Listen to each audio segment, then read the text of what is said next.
Uzbekistan,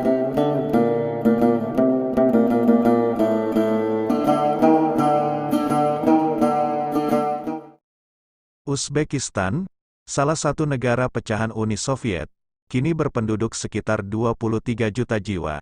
Sebagian besar mereka memeluk agama Islam Sunni, bermazhab Hanafi. Agama lain yang berkembang di sini adalah Kristen Ortodoks, Yahudi, dan sebagian kecil ateis.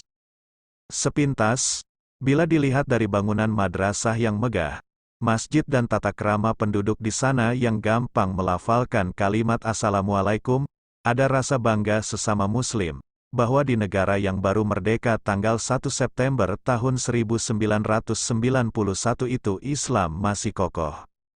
Kesan angker sebagai negara bekas Uni Soviet juga segera sirna manakala kita bertemu dengan penduduk setempat.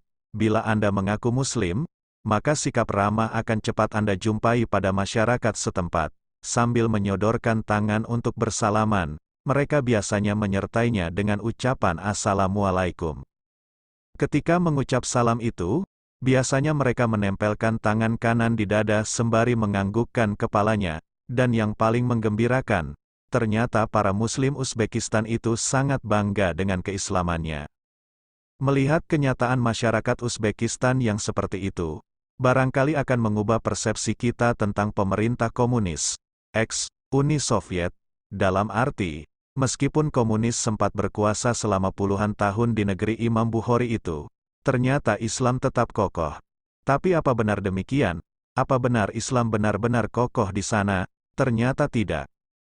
Perkembangan Islam di sana sangat memprihatinkan. Ada perasaan sedih begitu kita mengetahui bagaimana kondisi sebenarnya.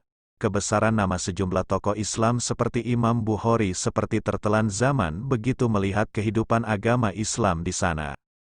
Meski ada rasa kebanggaan sebagai Muslim, seperti diakui Abdul Majid, ternyata mereka tidak pernah menjalankan ibadah ritual sehari-hari. Sholat misalnya, pada bulan Ramadan, mereka juga tidak berpuasa. Mereka bahkan terheran-heran ketika ditanyakan, mengapa mereka tidak sholat dan puasa. Menurut Abdul Majid, banyak di antara Muslim Uzbekistan yang tidak tahu bahwa sholat, puasa, dan rukun Islam yang lain merupakan keharusan setiap umat Islam untuk menjalankannya. Selain itu, larangan Islam, seperti minuman beralkohol, minuman keras, juga sudah menjadi bagian dari kehidupan sehari-hari mereka. Alasannya, untuk memanaskan badan, terutama pada musim salju. Dan anehnya, sebelum menenggak minuman keras itu mereka tetap mengucapkan basmalah. Hal lainnya yang sangat memprihatinkan, meskipun jumlah masjid tidak begitu banyak, tetapi tidak banyak pula orang yang sholat di sana. Di masjid tertua di kota Tashkent, ibu kota Uzbekistan, misalnya, terlihat hanya orang-orang tua, berumur di atas 50 tahunan, yang masih rajin sholat. Pemandangan seperti itu juga terlihat di Masjid Imam Bukhari di Samarkand. Keprihatinan tentang kondisi masyarakat Muslim Uzbekistan ini akan semakin bertambah, manakala kita menengok sejarah Uzbekistan sendiri.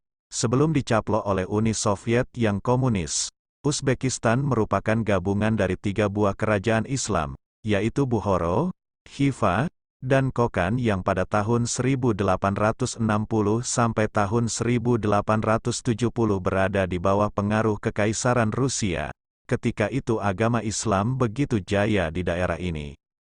Beberapa kota di Uzbekistan, seperti Samarkand, Bukhara dan Khiva merupakan pusat peradaban Islam yang dikenal sebagai jalur sutera yang menghubungkan Cina dengan Eropa. Samarkand merupakan tempat dimakamkannya Imam Bukhari, yang dikenal umat Islam sebagai salah seorang perawi paling otentik ribuan hadis Nabi Muhammad. Sedang Bukhara adalah tempat kelahiran Imam Naqsabandiyah, guru dan penyebar tarekat Naqsabandiyah, yang ratusan ribu pengamalnya kini tersebar di berbagai penjuru dunia, termasuk di Indonesia.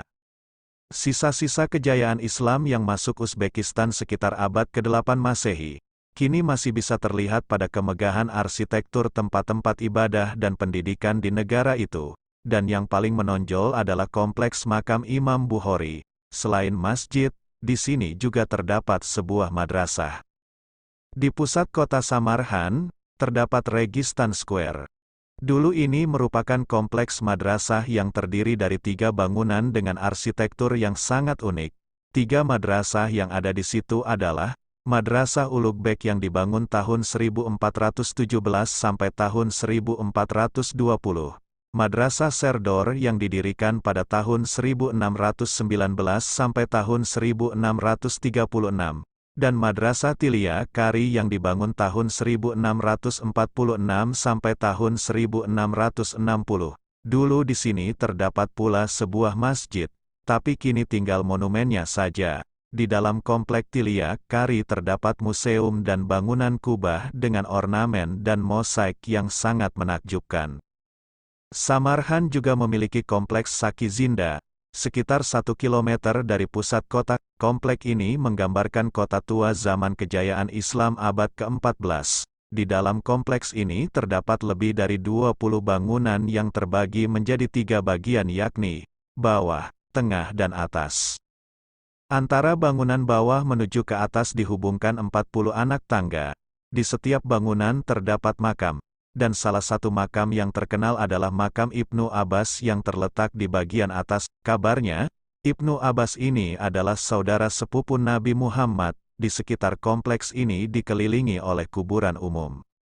Di kota ini terdapat pula kompleks Gus Emir, seorang tokoh penjuang negara itu.